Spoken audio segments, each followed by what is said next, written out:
How's it going, everyone? Derek from Make Media Studios. Today I have my good friend Daniel Potter on the line. We're doing a podcast via Facebook this time. I met Daniel at Gavilan College. He's an actor. We work at Giggly Dickens together. We do a few different projects. We made like a horror video. He was in my Poppy video. He's got an extensive resume of work that he's done outside of what he's done with me. He does art direction. He does special effects with blood work and stuff like that. A lot of things. All right. How's it going, Daniel? It's going good. Just trying to stay positive during this quarantine. So yeah, I mean, it's nice to, yesterday we got to film together. Exactly. That was fun. It was fun. Really enjoyed that. I'm really glad that I got to see you in the new Kermwick because you weren't at the first shoots, so it's really nice. No. I'm really glad that you made it to the last one and you got a scene in there and everything. So exactly. I think super bummed that. Yeah. I was super bummed that I wasn't able to go to the other shoots, but I'm happy that everything kind of worked out. So yeah. So what have you been doing, man? What's life? How's it going?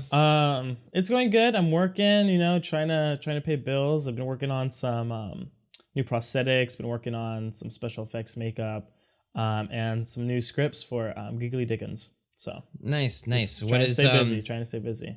One of the things I wanted to start today off with that I've always wanted to know a little bit more in depth and the story behind it. When I first met you, you let me know that you worked on Big Little Lies.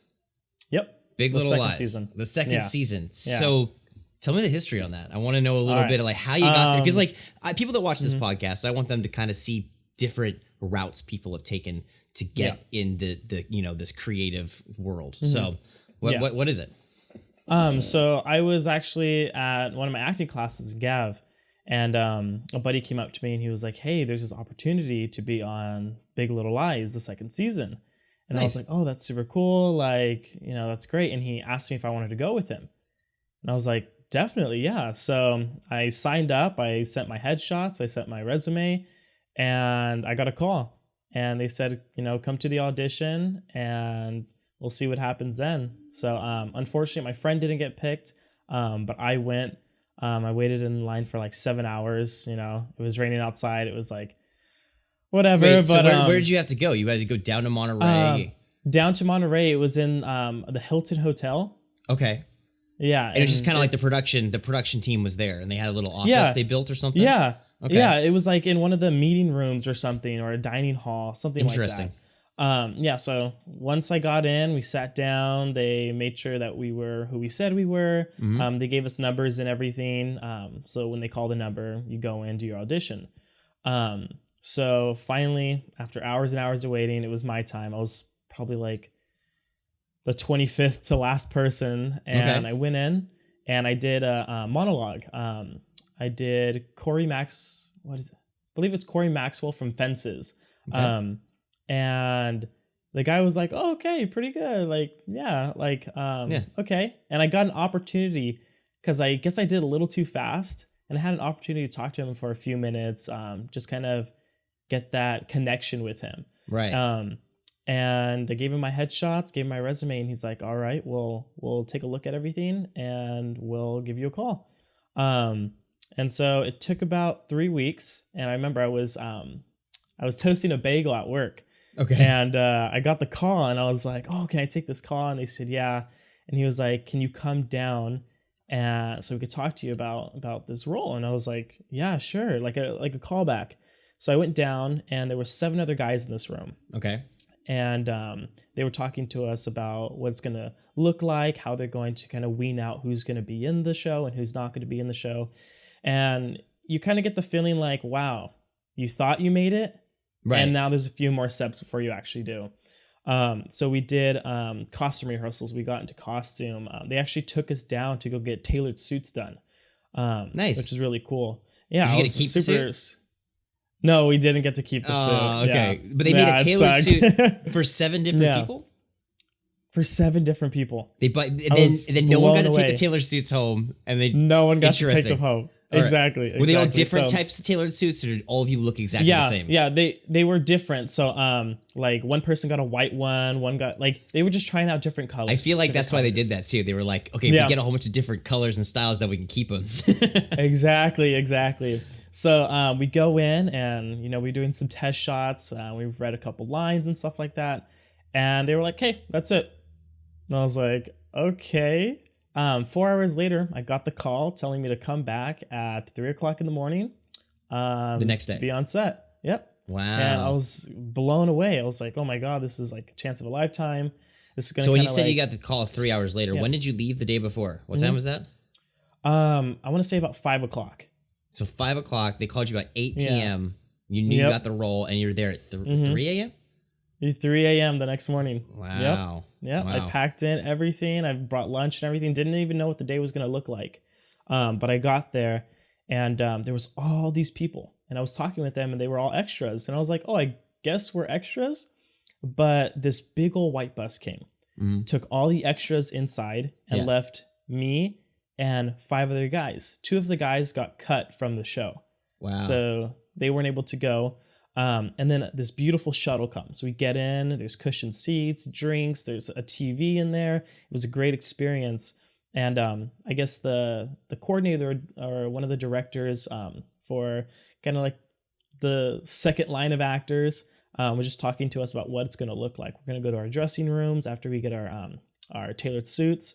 And then we're going to feed you some lunch. Then we're going to take you down to set and you're going to be working 14 hours. And I was like, oh, Jesus. So just one we day? get there one day. Okay. I thought it was going to be 2 because they were mentioning it could be a couple days. But they were trying to get it done in one day. Okay. So we go down to, I don't know, it was on this hill right next to the beach. And it was probably like 2-3 miles away from Lovers Point where we were shooting. Okay. And we got there and they had our like these little booths set up.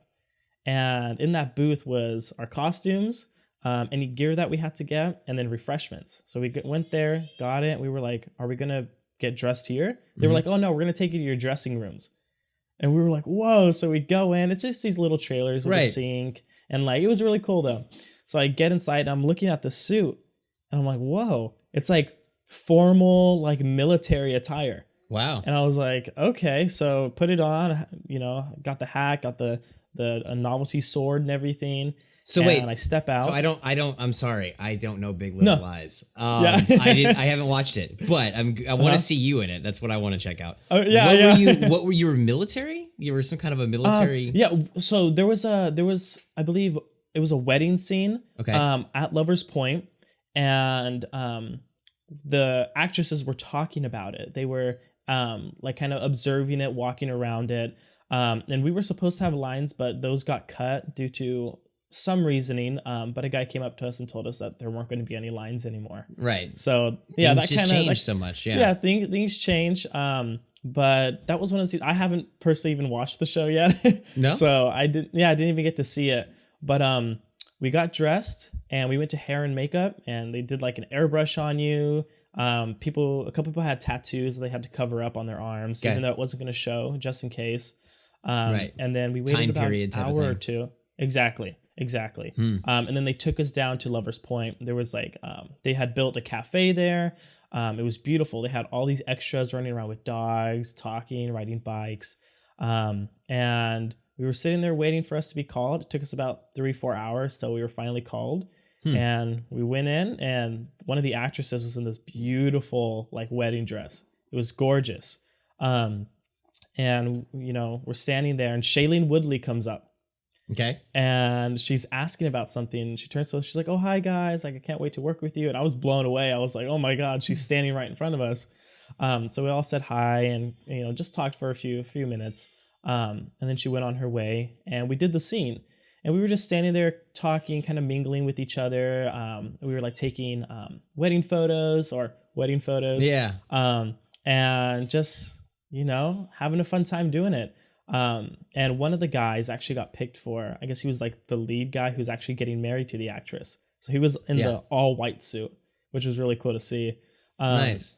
But yeah, it was a long day of shooting. You could see the difference from working with Giggly Dickens and working with, $1 million production. It's crazy. There's how many parts and roles and everything that gets taken care of, but it works like a smooth machine. It feels nice to be part of something that's like, just smoothly moving. Not saying Giggly Dick Exactly. doesn't smoothly move. Yeah, but, yeah. But we're such a small crew, so it's Yeah, like when we yeah. do things, it's fast. What we can get is what we can get, and Exactly. film. So Yeah, yeah. But I mean, it was incredible. I mean, there was crew running around with lights, and there was a boom operator, and the DP was like calling out commands, Yeah. and the director was there, and he was kind of scary. There was a couple of extras who were running in front of his shot with like dogs, and he started yelling, like he was getting really pissed off. I know they were on a time crunch because we only had a few pockets of sun. I mean, Monterey, it could be super cloudy a lot of the time, really cold, and they didn't want all the actors out there, and with potential rain coming, that would have been bad for the production. So right when there was a pocket of sunlight, he was on it. I mean, it was like an orchestra. He knew exactly what to do. The DP knew exactly what to do. Everybody like didn't even need instruction from them. They were on point every single time, and that was really great to see. Really, really good learning moment for me to see how it's actually run. But after that, we went into our trailers, and it was time for kind of like a break meal, but it was like a feast. We had steak, salmon. Wow. It was really great. And I became really good friends with the co-stars I was with, the 5 guys who were with us.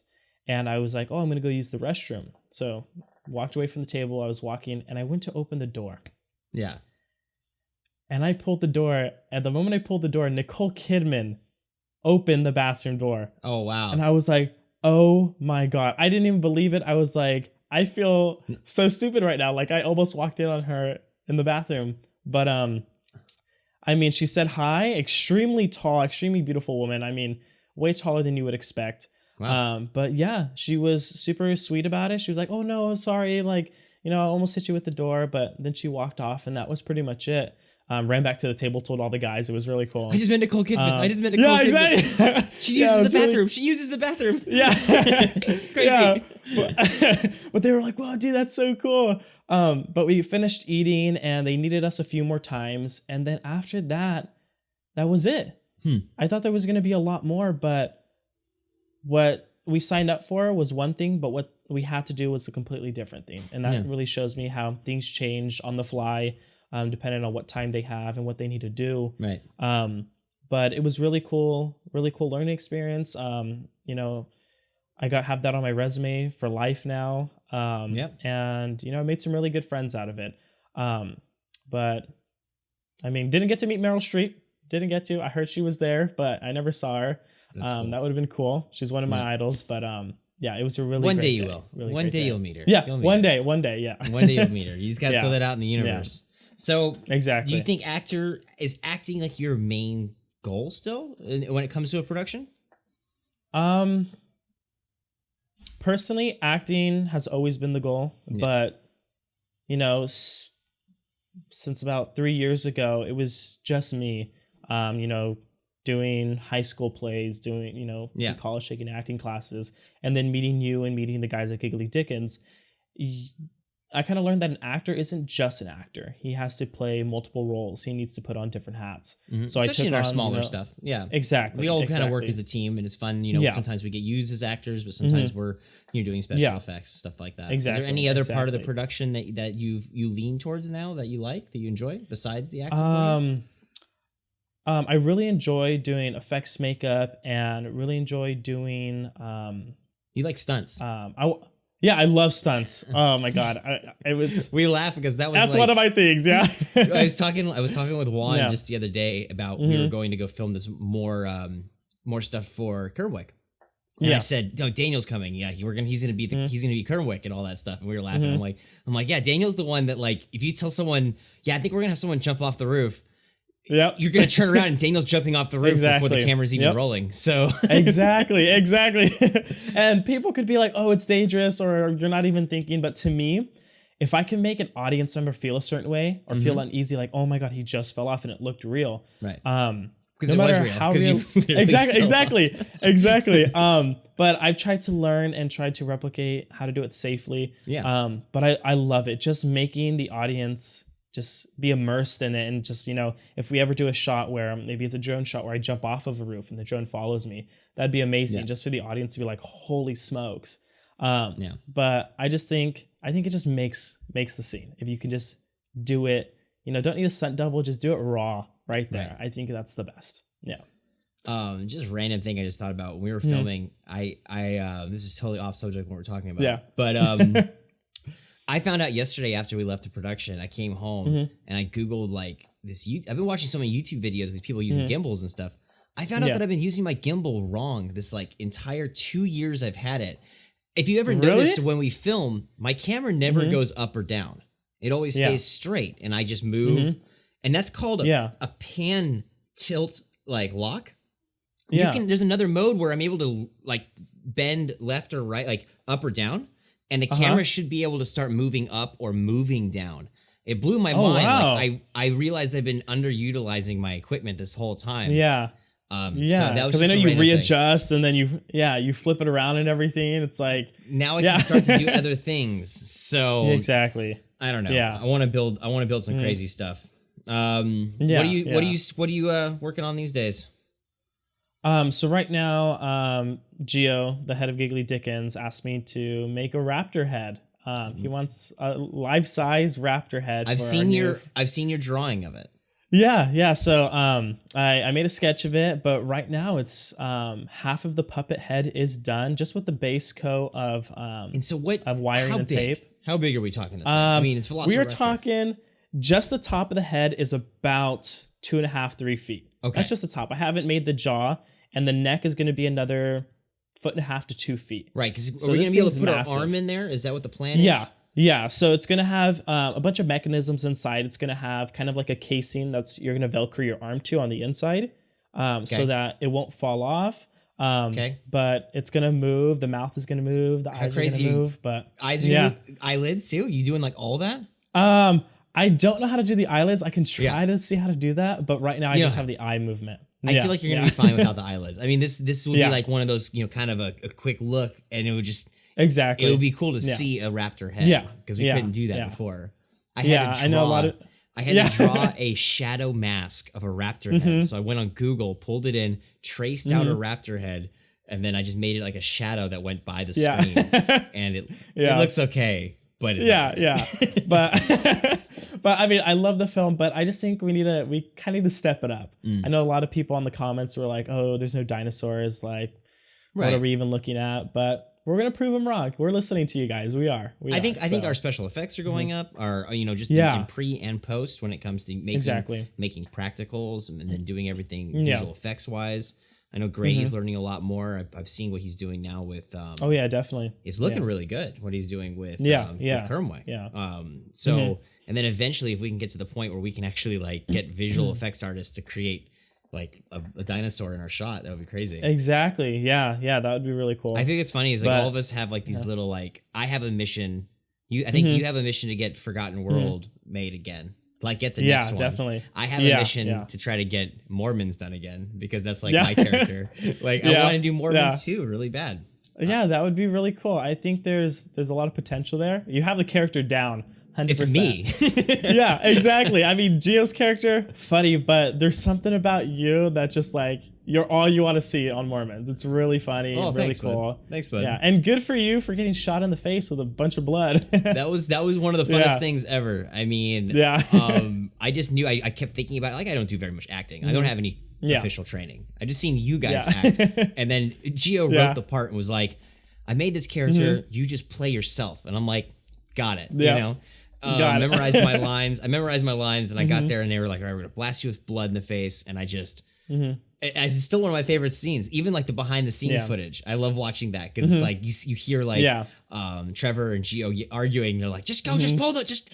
So I close the book. The blood hits me in the face, and then like I remember Gio forgot his lines. I'm sitting there like talking to him, and like I had to feed him a line while I have blood in my face. It was funny. And good, dude, that was amazing. I mean, it was in your eyes. We did not intend that, by the way, but you rolled with it. It didn't hurt. It didn't hurt. It tasted a little weird, but it was fun. I like the blood work now. That's one of my favorite things. And like, that's why I did it in the Poppy.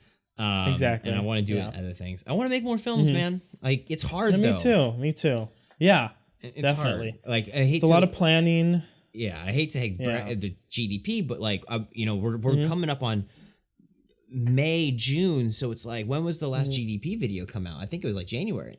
I would love to see us. I would love to see us be able to make short films every month because one for consistency, for Exactly. the channel it would help. So Yeah. I've been trying to push the kind of horror genre into Giggly Dickens. I have a lot of 5 to 10 minute shorts that could be done in a day. But I mean, our schedule's just filled and we're trying to fit it in. Everyone's keep pitching them. Yeah. So, well, it's coronavirus didn't help either. Exactly. Yeah. That's another thing. Yeah. I mean, we filmed Kermwick months ago, so it should have been done back then. But I'm glad we were able to redo it and get those scenes. I actually think the scenes that came out yesterday were great. Like, they were fantastic. There were some a couple really good scenes. The one with you and D was great. Yeah. That one came out really good. Scene. And then when you played Kermwick and we had spoilers, I feel like I'm doing spoilers. Miss Piggy on the dartboard, and you killed Sarah, and then you looked at Miss Piggy. I don't think you saw that shot. I don't know if I showed you, but it just I didn't see it. Yeah, it looks so good because you just like you throw the photo down and then you like took off to kill more people. And I feel like inserting that in the middle of the fight is going to be hilarious. So that was a really cool shoot. And I think I love acting, I love doing all that, but seeing the cinematographer get excited over a shot, that's how I know I'm doing my job right. Like every single time, Derek, we've done it in Forgotten World, we've done it in Mormons. It's like you get excited when you see something you really like. And you're like, oh, let's do it again, one more time. And I mean, that just builds my confidence. I'm like, okay, let's do it. Well, I mean, I get it with you guys too. When I hear you guys acting and like I'm behind the camera, I get those little like goosebumps on my arm. Yeah. And like yesterday when you were with D and you were doing your lines there, I got those, and I was sitting there holding the camera. I was like, damn, that's deep. Like I was like, it's like when it gets that real deepness about it, I'm like, that was good, man. That's gonna look good on screen. She's really great. Yeah. No, she's awesome, man. Yeah, I think I'm gonna have her on the podcast eventually. Talk to her about what she does down there in LA and all that. Exactly. Yeah. She's probably, oh my God, she's so advanced in what she does now. I mean, it's incredible. Yeah. So. What else? So let's see here. I want to make some films for Make Media. Yeah. That's still something because we got the Poppy and I want to move into, I have 2 other scripts that I'm going to need your help with in the future, but we're going to have to get you back here to help film some things. Yeah, whenever you need me. What do you what else are you going on? What else are you working on? You're working on the Raptor Head. You're you doing any other acting things? You were pursuing some stuff before. So I actually have a audition on the 28th.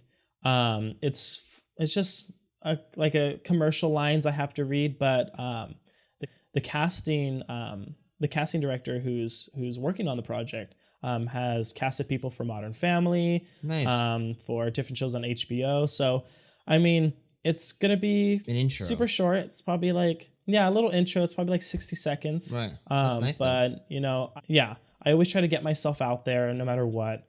But other than that, I've been working on like logo design for just a small company I have. I just opened up my Etsy shop. Nice. So I do I do personable artwork. So like people will send me a wedding photo. And any design they want, whether it be like anime to, abstract. I try to create artwork based on that. But yeah, I've just been trying to get my name out there, trying to do as much as I can. Yeah, absolutely. Well, definitely give me the link to that. I'll throw that down below so people can see those shops and everything that you're opening up. You're living out in the Central Valley now. Yeah. It's pretty crazy. Is it hot out there? Didn't think I would end up here. Yeah, and I don't like the heat. Yeah. Do you think you're ever going to transition towards LA or anything like that, or? Definitely, that's the goal. I mean, I know a lot of actors go out there, and it's kind of like everybody's running to get to the final, and only a few people get there. That's why I'm trying to do a lot of the groundwork here, trying to get my name out there, trying to. I think if you can shine somewhere other than LA, that will help you in the long run. Yeah. So I'm trying to do it a little differently. I know a lot of people like to, follow the crowd. But I tried that and it didn't really get me anywhere. And I think, with my circumstances and everything, I gotta focus on myself as not only a person, but as, an actor and like a brand for myself, Right. I know I've done a lot of like free work for people. I've done a lot of, makeup and stuff for other people. But I really have to learn how to take myself seriously and be like, if you want work from me, then, things have to come with that. Sure. I think that's kinda there's my a goal. balance. Like I have my business side of everything that I do my commercial work. And then I Exactly. have my hobby, which is in a way making films with Giggly Dickens. Exactly. I would love to make everyone's short films that my friends. But it's Yep. hard because you don't have very much time for that. So that's why I kind of stick Exactly. with Gio and what he's making. I work Yeah. for him. And then other Exactly. than that, it's my commercial work, stuff like that. Make your brand. Just do different gigs. I mean, there's all Exactly. there's all those as you're getting into these art things that you're doing with animation and you're doing different logo designs. There's those websites there like Fiverr and stuff like that people are looking for logos. They don't pay the most in the world, but your audience is the entire United States or world. Exactly. So maybe getting on there and being like, I'll make a logo for $20. You know what I mean? And it's like Definitely. you can pull off a logo in an hour for someone, things like that. I think that's a good route. I've wanted to do some of those, but I can't find or I can't think of what my problem is. I'm kind of do a little bit of everything. So the problem is it's hard for me to choose one thing on Fiverr that's like I'm going to be a Photoshop expert. So But I'll have to give you some pointers on. Have you been messing with After Effects or anything like that? Right now, no. I do want to get back into it. Okay. I did take animation and digital design classes in high school. Nice. And I was really good at it. I mean, I got a small scholarship from the Academy of Art University. Nice. It was like a summer scholarship program. Unfortunately, due to circumstances, I wasn't able to go. But I really enjoyed it, and I'm just trying to, save some money to get a good computer that is able to allow me to do that. So. Definitely get to that point, and then I can give you some pointers on After Effects because I just liked. I have a tutorial coming out soon that shows how I made my little Make Media Studios logo at the beginning of my videos. And what I do is like if someone gives me a logo, I go into Photoshop, I cut out each piece and save them as their own files, and bring them into After Effects, and I animate them.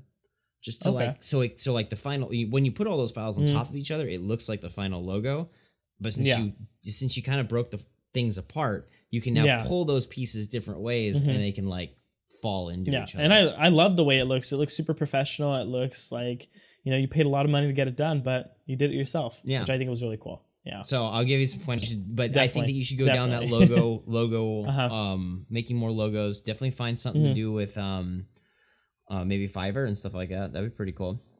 Exactly. Yeah. Keep I didn't acting. even know about that. So. Yeah, Fiverr. Yeah, there's these different freelance websites that everyone like on like YouTube, they're always like, this video has been sponsored by Skillshare. Those different like sponsors. Fiverr is like one that a couple of people I watched on YouTube, they paid different artists anywhere from like $5 to $200, whatever their mark was in there, and they had them like. It's a YouTuber that's running on a green screen, and then like they just sent it out to 10 different artists and reviewed what they made with that green screen. I think I saw something like that. They were making like pizza or something, right? And he sent to a bunch. Oh, okay. Oh, that guy. That makes sense. That's Daniel Sheffer is one of the people I watch, and he's Schaefer, not Sheffer, dude. Okay, so he just did a I want to do a lot more commercial videography. So I'm trying to get into doing commercials. So he did a Cheerios commercial in his house. And it was so cool. But he just does these things in his home. Awesome. So I'm trying to do a Doritos commercial, kind of make a spec commercial for that's myself. Cool. Yeah.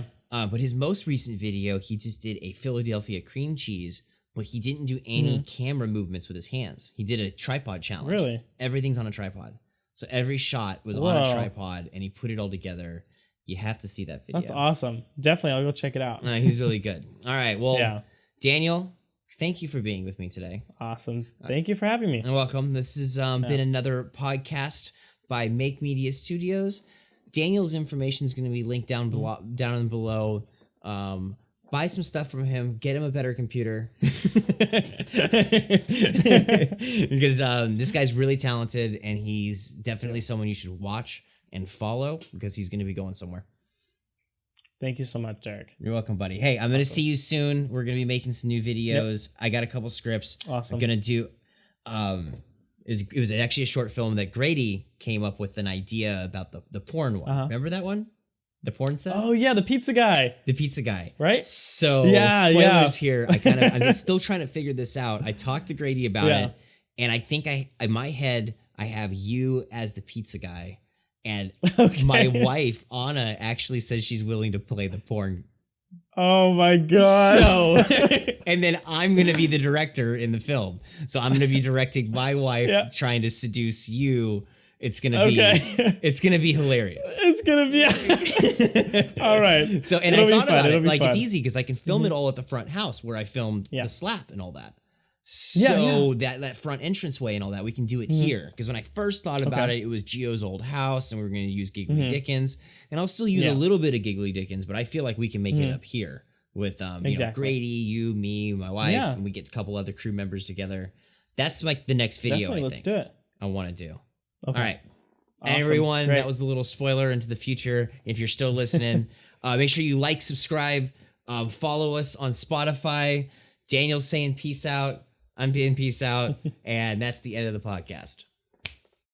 Wait, stop. Look, there's more things that you can still do. Look, if you minimize whatever video you're currently watching of mine, and you scroll down a little bit, there's going to be this red subscribe button. You know what you do? You click it. Check this out. Ready? Watch. It's crazy. It goes from red to gray. Right? Blew my mind. I want you to check to see if yours goes from red to gray. And I want you to leave a comment down below if it did. And that's about it. Now you're at the end of the video. Go on ahead and watch something else now.